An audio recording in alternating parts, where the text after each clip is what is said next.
everyone, it's Erica Leon, registered dietitian, and I just wanted to come and talk about a meeting next Thursday night.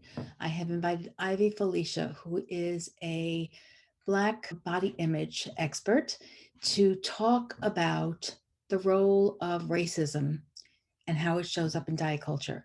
It's something, I've talked about it in this group. I've been sharing some of my anti-racism journey, and the more I learn, the more I unlearn, the angrier I get, the more pissed I am at seeing the sneaky ways that white supremacy plays out into all of our lives, and it really harms all of us.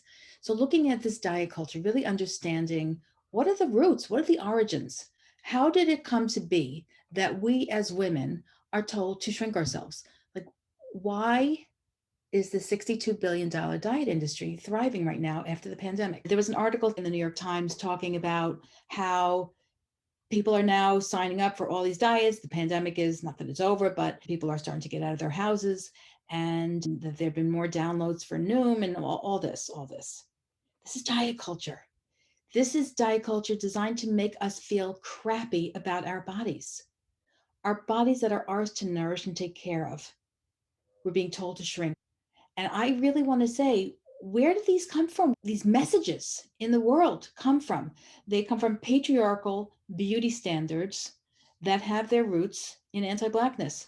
And really understanding the role of this white supremacy in diet culture really helps to, I think, to get angry, to really challenge the narrative that we should all look one way, that we all should look one way. And I'll just say, it's not just even about looking one way, it's about the notion of, from a health at every size perspective, that we know we can separate out weight from health.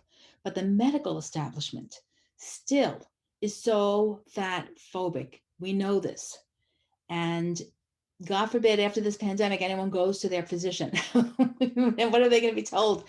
If you have an ailment for your knee, you're going to be told to lose weight. They're not even going to look at what the problem is. So that's really sort of the first level, is really looking at why people in larger bodies are so stigmatized and marginalized and not given the respectful care and respectful treatment that they deserve. And then taking it a step further, really understanding that diet culture is rooted in racism. And I decided that I'm not the expert on this topic, so I am bringing in an expert. So Ivy Felicia is a Black body image coach. She's very knowledgeable about this topic.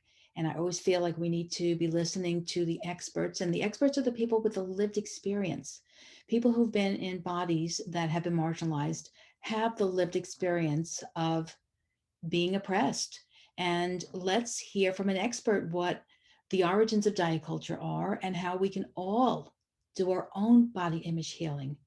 So come join me, listen to Ivy Felicia. It's next Thursday night. If you can't make it, sign up anyway, because there will be a replay. I'm really excited about it. And I hope you'll come so that we can talk about it more. Okay, everybody, have a really great rest of your day.